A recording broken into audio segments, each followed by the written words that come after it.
성역 없이 조사라고 적힌 봉투를 든 시민들이 권익위 민원센터에 늘어서 있습니다.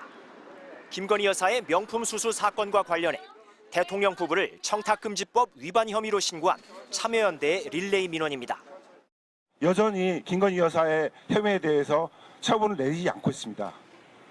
대통령이라고 해서 대통령 부인이라고 해서 법 위에 있어서는 안 됩니다. 사건 접수 90일 만인 어제 참여연대는 권익위로부터 공문 한 통을 받았습니다. 신고 사항에 대한 사실 확인과 법률 검토 등을 위해 처리 기간을 연장한다고 합니다. 연장 가능한 최대 기간은 30일.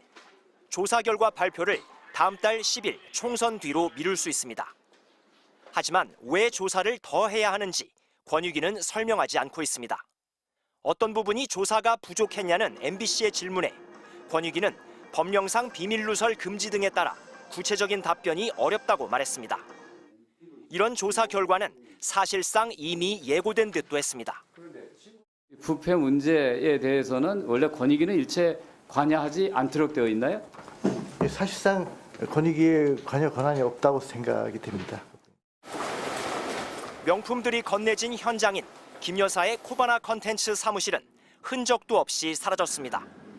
지난달 말 이사한 것으로 알려졌으며 지금은 한 사모펀드 운용사가 빌려 쓰고 있습니다. 그만 없어요. 이거 언제 없어졌어요?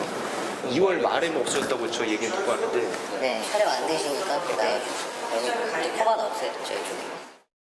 앞서 감사원은 대통령 집무실과 관저 이전 과정에서 불법이 의심된다며 청구된 국민감사와 관련해 감사 연장을 5번째 통보했습니다.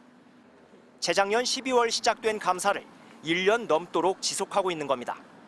권익위 역시 이처럼 조사 연장을 거듭해도 아무런 제한이 없어 조사 기간은 계속해서 늘어날 수 있습니다. MBC 뉴스 이용주입니다. 야당 단독으로 소집된 국회 정무위 전체 회의. 김건희 여사 명품 가방 사건을 접수한 유철환 국민권익위원장이 출석했습니다.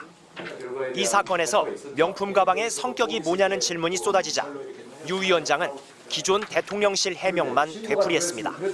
대통령실 받은 거가 되면은 대통령 기록물 관리에 관한 절차에 그 따라서 부분도 직무와 관련됐는지 여부도 중요한 것 아닙니까? 예, 맞습니다. 그런데 어쨌든 국고에 기속되는 것으로 이렇게 지금 아예 권익위가 개입할 사안이 아니라고 단호하게 선을 긋기도 했습니다. 대통령 부부의 어떤 그 부패 문제에 대해서는 원래 권익위는 일체 관여하지 않도록 되어 있나요? 사실상 권익위에 관여 권한이 없다고 생각이 됩니다. 하지만 현직 대통령이라 기소만 못할 뿐 조사는 가능하다고 다그치자 말끝을 흐렸습니다. 원론적으로 대통령이 청탁금지법 위반한 혐의가 있다. 조사 가능합니까? 아니, 그 점은 제가 다음에 검토해서 불소추 특권은 보장되지만 조사는 가능한 거 아닙니까? 그 점에 대해서 제가 좀 검토한 바가 없어서 죄송합니다. 예. 참여연대는 지난달 19일 김 여사의 명품 가방 의혹을 권익위에 신고했습니다. 하지만 신고 경위를 묻는 3분기리의 전화 통화가 지금까지 드러난 권익위 조사의 전부입니다. 왜 이렇게 조사가 더디냐는 질문에 유 위원장은 엉뚱한 곳에 책임을 돌렸습니다. 추가 자료를 요청하고 있는 그런 상태인데 추가 자료를 들어온 게 없는 것으로 그렇게 알고 있습니다. 하지만 참여연대는 지난해 말 전화 통화 당시 추가로 제출할 자료가 있냐는 권익위 측의 질문에 없다고 답했으며 그 뒤로도 자료 요청은 없었다고 전했습니다. 국회 정무위 소속 국민의힘 의원들은 회의 시작에 앞서 김 여사의 명품 가방은 국가 귀속이 돼 아무런 문제가 없다면서 김정숙 여사 명품 옷, 귀금속과 노무현 대통령 논두렁 시계도 마찬가지 아니냐고 주장한 뒤 모두 퇴장했습니다. MBC 뉴스 이용주입니다. 지난주 KBS 신년 대담에서 대통령은 아쉬운 점이 있다고 정리했습니다. 그 백을 어떤 방문자가 김건희 여사를 만나서 그 앞에 놓고 가는 영상이 공개가 됐습니다. 물리치기 어렵지 않았나 생각이 되고 좀 아쉬운 점은 있습니다. 질문자가 놓고 갔다고 언급한 가방과 관련해 대통령실은 대통령 부부에게 접수되는 모든 선물은 관련 규정에 따라 관리 보관된다는 입장을 지난달 밝혔습니다. 대통령실이 가방을 선물로 규정한 게 맞냐는 지적이 나왔고 이를 관리 보관하기 위해선 직무 수행과 관련돼 있고 국가적 보존 가치가 있어야 한다는 반론이 제기됐지만 대통령실은 더 이상 입장은 없었습니다. MBC는 지난달 말 명품 가방이 국고로 귀속된 시점과 국고로 귀속하게 된 이유, 어디에서 보관 중인지에 대한 정보 공개를 청구했습니다. 대통령실은 지난주 비공개 결정 통지서를 보내왔습니다. 국가 안전보장 등에 관한 사항으로서 공개될 경우 국가의 중대한 이익을 현저히 해칠 우려가 있다는 이유를 밝혔습니다.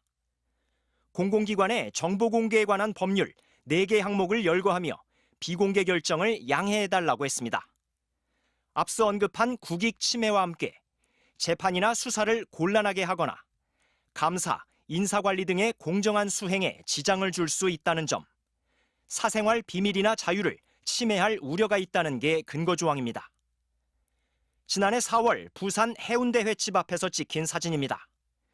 윤석열 대통령과의 만찬 이후 한동훈 당시 법무부 장관과 장제원 의원, 광역단체장들이 식당 앞에 도열해 있습니다.